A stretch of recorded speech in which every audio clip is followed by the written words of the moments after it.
Well, tension will be out there, but South Africa, I'm sure, will realise they have actually got to win this, because if it does stay all level at the end of full time and extra time, they will have lost the World Cup on their poorer disciplinary record. So off we go, 10 minutes each way. In comes the battle again. Van der Westhuizen putting it high. Ellis leaping for it. Knocked forward by the All Blacks, so scrum down South Africa. It would be sad to see the World Cup settle like that, John, but I don't think it will be personally. I think we'll see some scores in this extra time period because both sides are very tired indeed. The actual ruling is that it goes to tries scored in the match, not in the tournament, in the match first. They would decide it if one side has scored more than the other. And if that does not bring a result, then it goes to disciplinary record. Offside in front of the kicker. So New Zealand now have a kick 2 meters inside the South African half, and I am absolutely certain that Mertens will go for goal. And that all came about because Stransky cut back inside Kronfeld as he's done so often, but the two centres had gone ahead of him, so when he actually kicked, they were ahead of him and offside.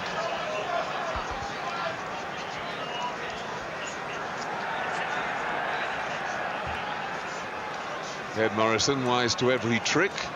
Mertens was just trying to steal an extra yard or two, and he's pulled him back. You can quite clearly see there Yapi Mulder well in front.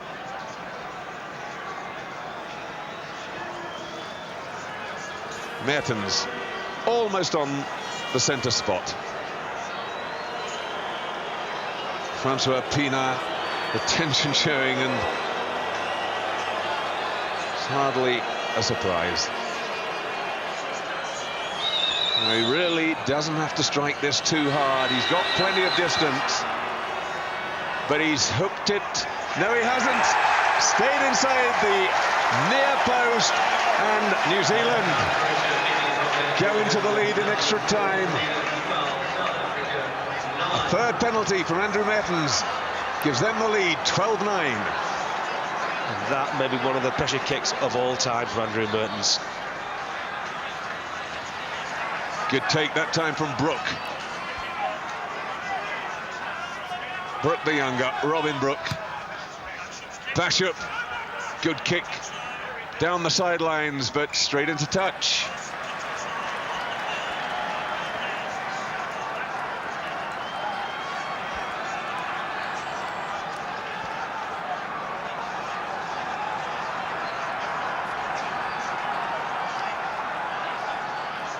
And I can see the headlines out here tomorrow. If South Africa do lose this in extra time, with that try disallowed, they're not going to be complimentary.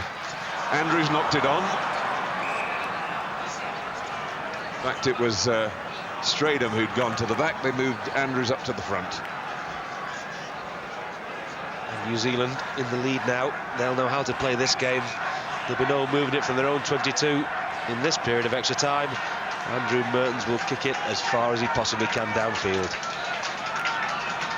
And Richard Lowe on the sideline. And that's Craig Dowd.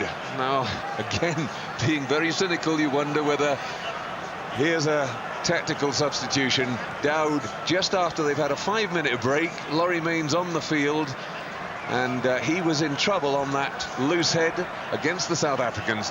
They've got Richard Lowe on the sideline.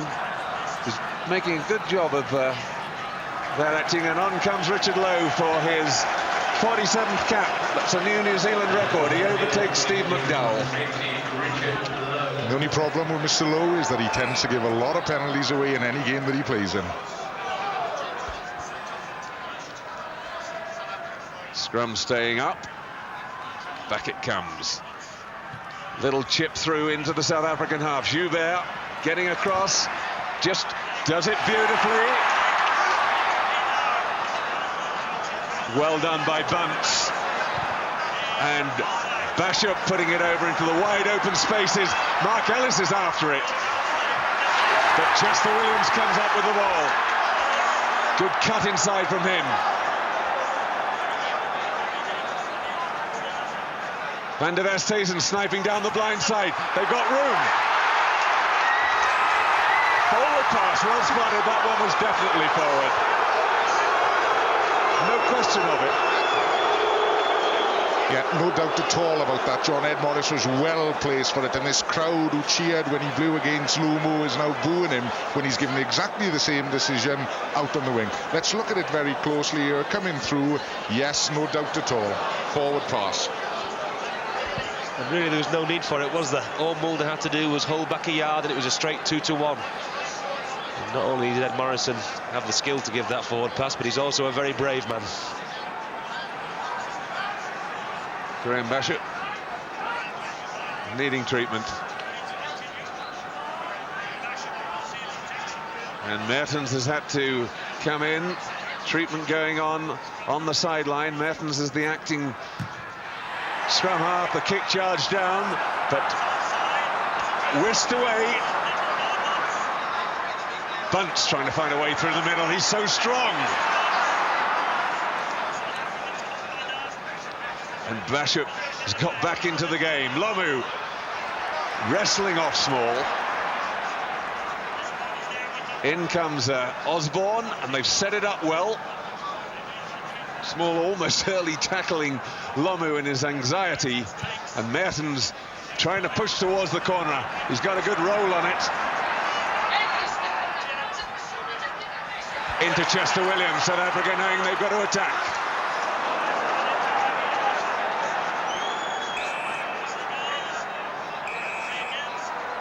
And the scrum going. In's come the touch judge's flag. It's Joël Dumais. Well, if it was for the tackle, I think that was the player actually falling down. But if it's something else, we shall see. And I've just got a sneaky feeling that Mr. Lowe has just made an impression on the game, John. Mark Andrew is okay again, and Joël Dumais comes in from the far touchline to talk to the referee.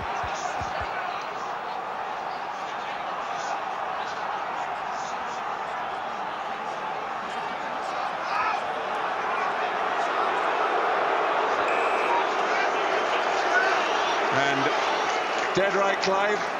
Richard Lowe cautioned, next time you're off, he says. Play back into the New Zealand half. 7.5 gone in this first period of extra time. Zell Curtin in the second row there. Craig Dowd one up. And Andrews. Ed Morrison saying the All Blacks were guilty of closing the gap, so he's given the free kick. It's not a penalty. They cannot go direct for goal, and in fact they can't even drop for goal until one of the opposing players has touched the ball. Osdurant enveloped by Ian Jones. Henny LaRue, back comes Yapi Mulder.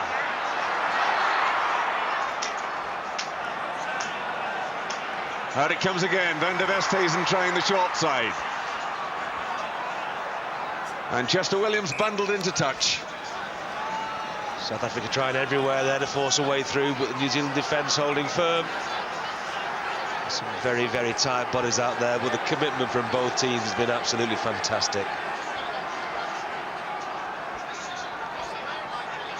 Well, possession is largely gone with the side that's put the ball into the scrums. New Zealand had a bit of trouble at the front of the line out. But Ian Jones has done a tremendous job for them in the middle. Into the last minute on the clock. But we've had that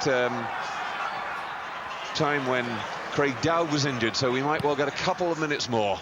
Great kick away from Mertens this time, but up to 10 metres inside his own half. Still in range for the South Africans. That's how they'll be thinking of it. Yes, it is. Remember, we are at altitude and they can kick the ball 50, 60 metres, no problem. Both number 10s can kick it an awful long way. Mark Andrews.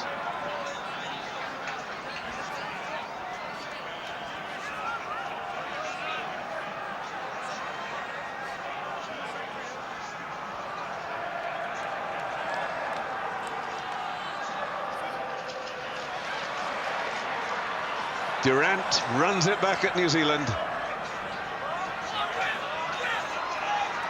Hoisted high by Stransky. And the deflection coming back South Africa's way. And the referee spotted it. Over the top, he said. You went, New Zealand. The cheers ring around. As yet again, a golden opportunity here for Stransky to level up the scores. Well, really loose play by New Zealand there. They should have tidied up that high kick when it actually came down, and as a result of the ball going loose, they've just gone over the top of the player on the ground and given Stransky the opportunity to level the scores once again in this match.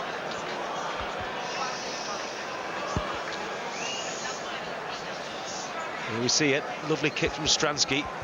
Really put New Zealand under pressure. And after the ball was bouncing around, the All Blacks give away a very important penalty.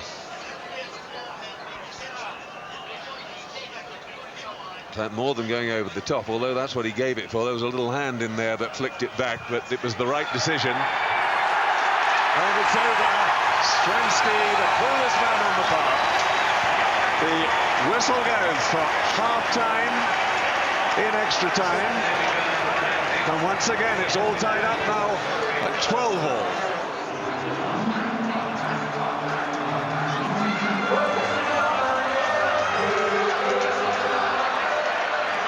Right, we're ready to go again.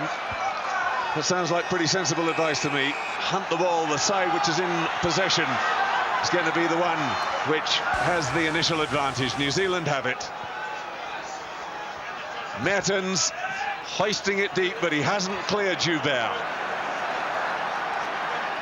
Expect him to do the same thing. He's the master of that kick. Hits that one so much lower than every other kick that he puts into touch. And just spirals it dead. And he knows the All Blacks have got to drop out. They've got to drop it back to South Africa. And if the kick isn't given massive length, I'm sure that anybody within 50 yards of those goalposts is going to try and drop a goal.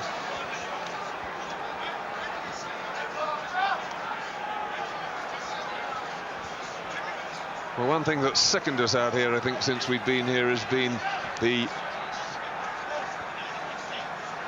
what do we call it, the Joburg wave. We've seen it every time things have gone dead. We haven't seen a sign of it today, which shows the tension.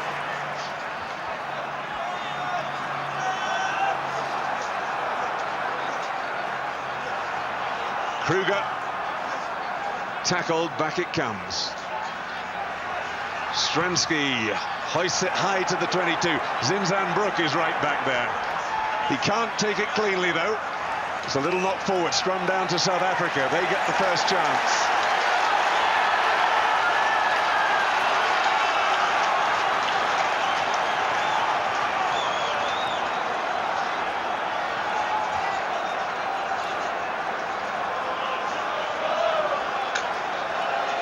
Stransky back in the pocket, has the chance to drop the goal. It's the crucial scrum. Down they go again. And a substitution for South Africa there in the interval. They've sneaked on Rudolph Strowley at number 8, a fresh number 8 instead of Mark Andrews at 8. They must have got permission, of course. Has to be an injury replacement. Back it comes to Stransky. Up goes the kick. Up goes the wall. Stransky has kicked his head. And with 2 minutes gone in the second period of extra time, South Africa's dream is alive once more. And it's absolutely unbelievable. The crowd has gone mad. Joel Stransky, beautiful scrum ball. No doubt what he was going to do. And he struck it straight between the uprights.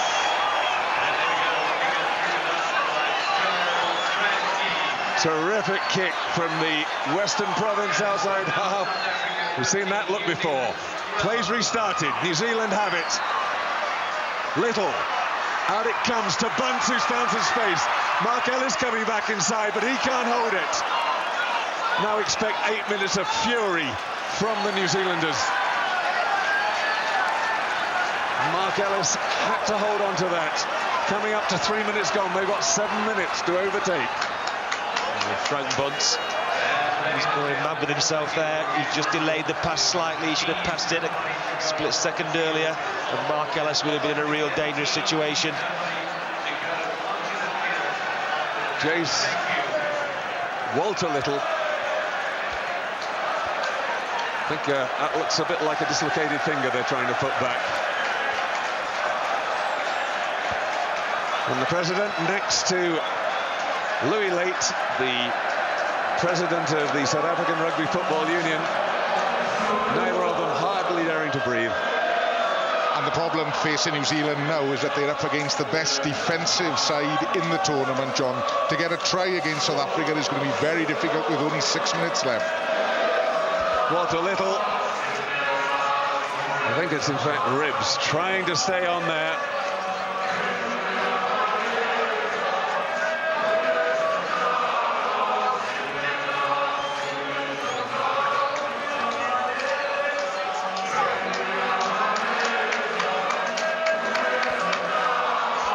Little seems all right. The put-in goes to South Africa. 4 minutes gone on the clock.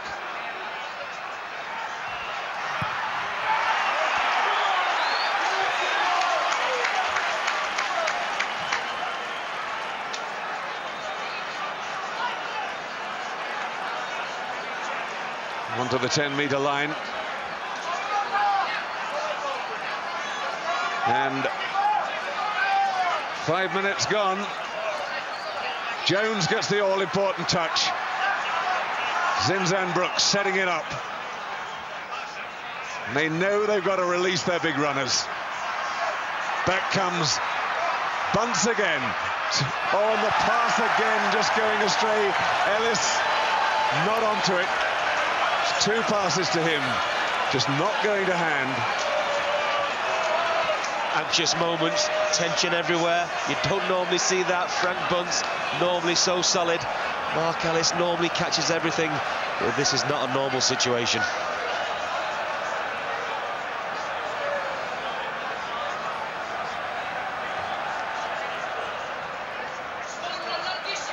Stransky just putting it up there. Osborne now knows he's got to run it back. He's got to go looking for the runners.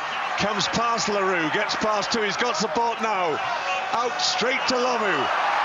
Takes it second time. Kronfeld's there. Keeps it alive again, Joseph. And the scrum going to New Zealand. The tackling ferocious from South Africa. They know that they've only got to hold out for about another 4 minutes. There's a hero, James Small. We wondered before this game if anybody could stop John Lomu. And the whole of the South African team have pulled him down virtually every time he's had the ball. The referee insisting that the South Africans go down and that the game continues. Small can have treatment on the field. Brook. Wide to Bunce again. Ellis this time. Trying to get through the middle to Bunce again. They put Osborne free. Can he get away? Stransky covers him. Jamie Joseph. Oh, and referee Ed Morrison ruling that was an obstruction. There's a bit of over-eagerness by the New Zealanders running ahead of the ball carrier, and if you obstruct an opponent, then that is obstruction. And South Africa trying to get on another replacement, but they won't be able to until the doctor has actually seen James Small over on the far side. Now we had the doctor racing over to declare him unfit. He's already done it. Let's get the next man on, they're saying, and now he can come on. It's Brendan Fenter, the centre who played against England last summer. 7.5 minutes gone. And New Zealand have to get the ball back.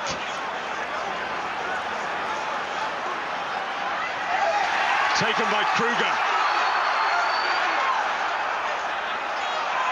Oh, and a penalty. penalty against Klemfeld. Rolling around on the ground, playing the ball.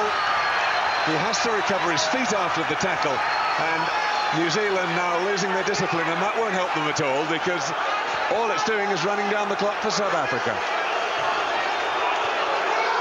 Tension spilling over. South Africa just need to keep a cool head now, because this is well within Stransky's range, and if he gets this one, I really do believe it will be all over. Joel Stransky, the hero of South Africa today. He scored all 15 of their points. 4 penalties and a drop goal. And if he puts this one over too. No doubt about it. Coming in from the South African side, over eagerness by Kronfeldt at the end of the day, but you can't blame him. Only a minute left. Joel Stransky with the kick. 3 from 4. It says on the caption, which is of course not right. He's kicked 4. He's kicked, sorry, let's get this right. He's kicked 3 penalties and 2 drop goals. And he's missed it. New Zealand will come racing out now to kick off quickly, I'm sure. They've got to get the ball back. And they've really now almost got to go the length of the field. There should be some injury time. Flick, they've got the ball back. Bounces off. They have to get rid of it, and the mistake there on the pass. Pienaar straight in to stop it. Scrum South Africa. Now surely the dream must have come true. They've just got to get the ball from this scrum and keep possession. And that's the way they'll do it, keeping it in the middle of the back and going for the line. Back it comes to Joos van der Westhuizen. Little knock forward, but that's it. South Africa have won the World Cup, having been back in international rugby for less than 3 years and having not taken part in the first 2 competitions. At their first attempt, they have stolen the crown. Unbelievable scenes all around the park. Francois Pienaar, as you can see, absolutely in tears.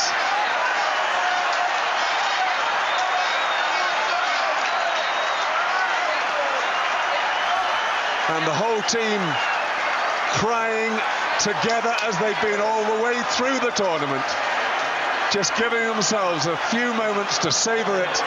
They can hardly believe it themselves. Now they can emerge triumphant. Has to be said, a victory against all the odds.